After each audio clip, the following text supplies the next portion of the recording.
to this edition of the Practitioner's Problem of Practice, where we take a look at some practitioner-based challenges through a human-centered lens. And these conversations are intended to ground our thinking in practical work that happens in our schools. And this week, we're really fortunate to have a special guest with us. His name is Dustin. I'm going to let him introduce himself, and he's going to share a topic or a question that he'd like us to spend some time talking about together. So go ahead, Dustin.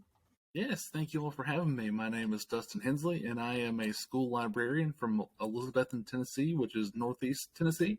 Because you've not heard of Elizabeth, and that's okay. My topic of discussion is just one word this week, and that would be grading.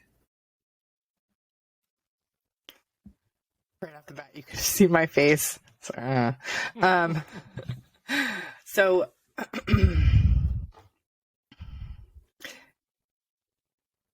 I think that as a high school English teacher, grading was the bane of my existence. I loved to plan. I loved to teach. I loved to interact with kids. I hated grading. And I will own, I think a lot of it was self-inflicted. I think that it was believing that the way that I was assigning work that was to keep kids going, right? That I had to assign points in order for you to do it. And then I had to grade it, and I wanted you to have meaningful feedback, but I had to keep assigning stuff. And same with the essays. And it just became these massive piles. Like I remember they would be like stacks on my desk. And it was something I could never keep up with in the way that I wanted to. And I remember kids saying, if you don't want to grade so much, don't assign so much. And at the time I was like, but in retrospect, yeah, because the point isn't, to me, the point's not the grade. The point's the feedback. But I think by providing grades, that's all that my students would see.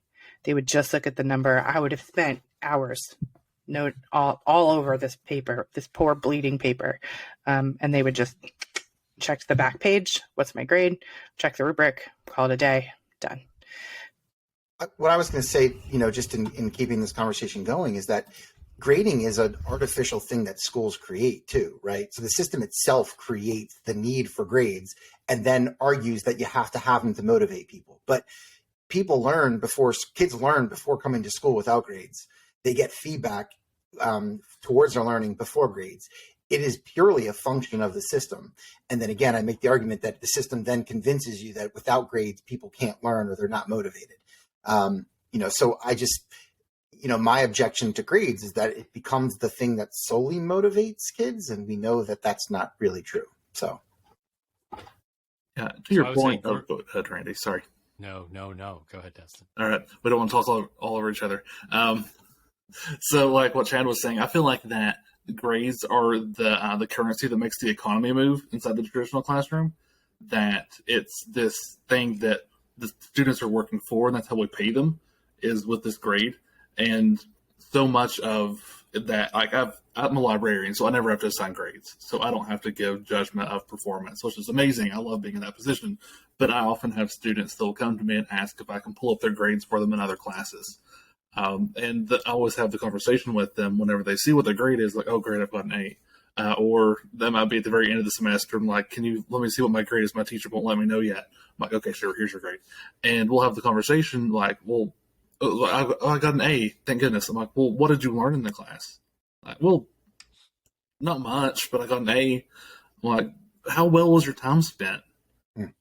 Like they understand the game completely. Yeah. There's a really good Ezra Klein podcast recently about gamification, which they actually bring up grades in schools at one point during the podcast. And I've had that conversation with students for years at this point of, you understand the game, don't you? No, like, yeah, of course we do. Like, we know how this works. Like, I give you work that you want, you give me a grade, and that's school. Like, that's education. Yeah. Convince me otherwise that there's nothing good about grades. I've been teaching higher ed for a while, and I do not grade. I don't give grades. And in fact, just started a new semester last night, and some of the people I've had in previous courses, but some people are sort of like, what? I'm not going to get a grade? What? At the end of the semester, I get to grade myself? I get to do a self-evaluation? Like, But over the course of time, I find that people find it very freeing because I'm now open to failure. Like if we do an inquiry and it sucks and it doesn't turn out as you planned, okay, that's okay. Let's figure out why. Let's learn from what didn't work and why didn't it work, so that the next time that you do that, things will get better. And I find that by just saying, like, we're not doing grades in here, I'll give you lots of feedback. We'll give each other lots of feedback, but I'm not giving you a grade ever, not even the final grade. We'll negotiate it. And if you're way off, we'll figure out how to deal with that. And it's almost never, in the 15 years I've been doing it, I've almost never had to have a conversation with somebody about, you really didn't earn that grade. So I think that grades are just evil, and they're absolutely rob learners of their agency and focus them on the wrong thing. And so Randy, convince me otherwise. In the past about kind of like the parent-child dynamic, and I think grades are another one of those barriers, both in that they destroy relationships between adult learners and student learners. And I think that my lens of a more human-centered classroom is perhaps a flattening of the hierarchy, where we all have agency and we're negotiating knowledge and experiences together.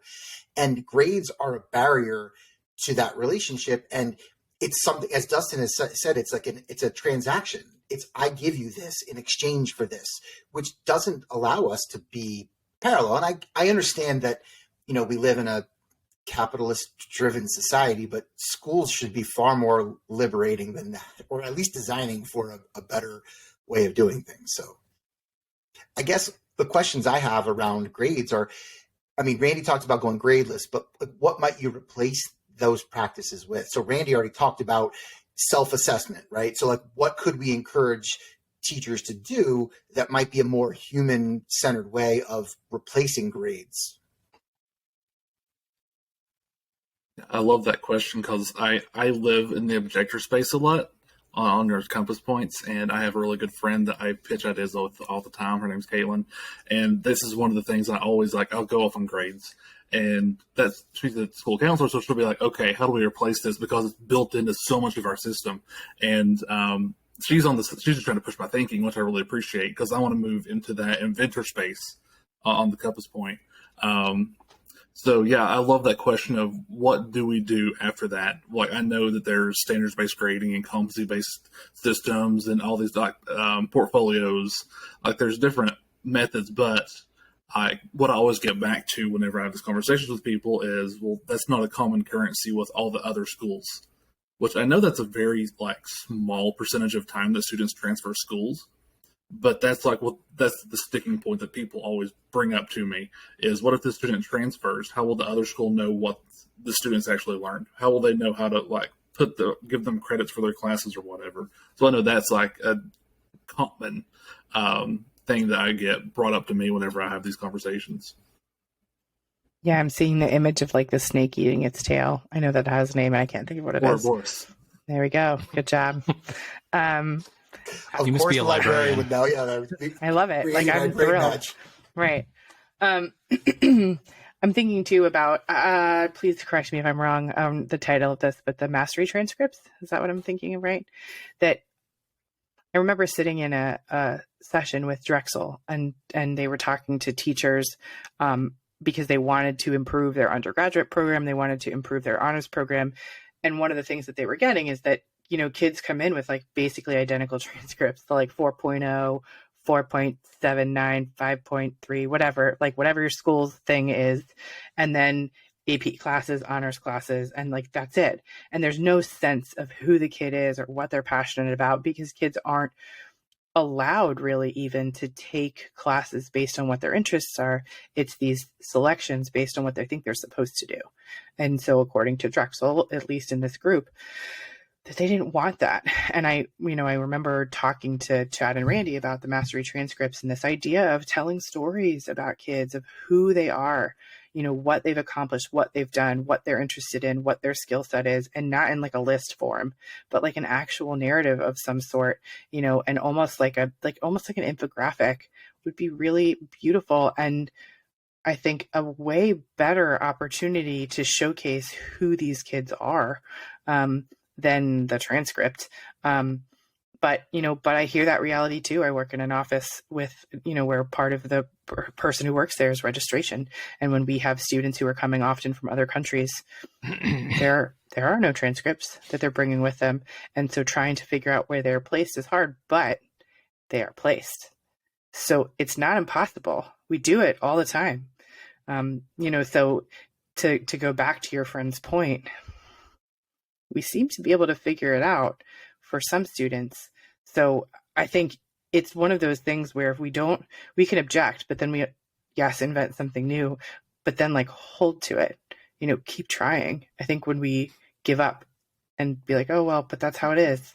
I think it kind of unpacks another, I know that this is a different, Dustin's intention here was to talk about grading, but that comment, Rachel, leads me to think about the way that we put kids into grades. So when you think about placing students, right, we have this artificial way of saying, you're 14, so you're an 8th grader. You've got this competency, so you're in Algebra 1.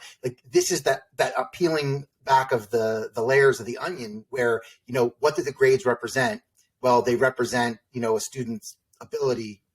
Do they really? To Dustin's point, one thing he talked about is I can remember as a teacher, kids who earned A's who did very little learning and kids who earned C's who just exploded in knowledge and skills, and how unfair that system seemed to be. Now, there were some failures from my part as a teacher to not push those kids who earned A's and not find a better way to represent those efforts. But to me, what they represent, that doesn't necessarily represent learning. Dustin, do you have any experience with the mastery transcript? I don't. All the experience that I have is more of working with people like Getting Smart and Crosstown as part of Mastery Transcript for a while. So right. I've worked with those kind of groups on thinking of how can you do that kind of stuff in the public school space. And that's a direction that XQ, that I'm part of that network, is moving in right now with the Carnegie Foundation, is trying to build what they call the student performance framework of how do you visualize student learning outside of Carnegie unit or seat time credits and just basic grade transcripts. So they're working in tandem, Carnegie and XQR, to create a kind of at first they're looking at a second page transcript that you have a traditional transcript with just straight grades, then here's an actual visualization. But now it's just how do you create a visualization of learning for students to be able to demonstrate that I've met all of these learner goals that my school's created for me through these different projects and competencies that I've met. So that is work that I've been involved in, but I've never actually done it in practice. Is that competency the way that that's being envisioned? And I hate the term soft skills, but that's the one that people, so that the intention there is here are all the abilities and skills beyond the traditional academic that exemplify who the learner is. Is that the intention there? Right. Yeah. It's a mixture. It's kind of like comprehensive human development. It's a mixture of we can't call them 21st century skills anymore because we're already a fifth of the way through the 21st century. So I don't know what terminology we use because I don't like soft skills either. Yeah. But yeah, things like a master of fundamental literacy, but also a generous collaborator. So I love that. Types of competencies they're looking at. Mm-hmm. Wow. So there's an example of an invention that's being used to replace the current narrative, the dominant narrative of grades. Interesting. Well, I would like to thank all of you for a great, rich conversation around something that I think all of us as educators are confronted with pretty much on a daily basis. And, one of the lenses we didn't get a chance to really talk about tonight is really through the parent lens, because that's another important part of this. And so, again, these conversations always lead to further conversations. And if you're interested in sharing in that, please join us in our Learning Hub on thehuman.school or on our Facebook community. And again, just thanks for the great conversation tonight about our problem of practice. Thanks for joining us, Dustin. Well, thank you for having me. Take care. Bye-bye.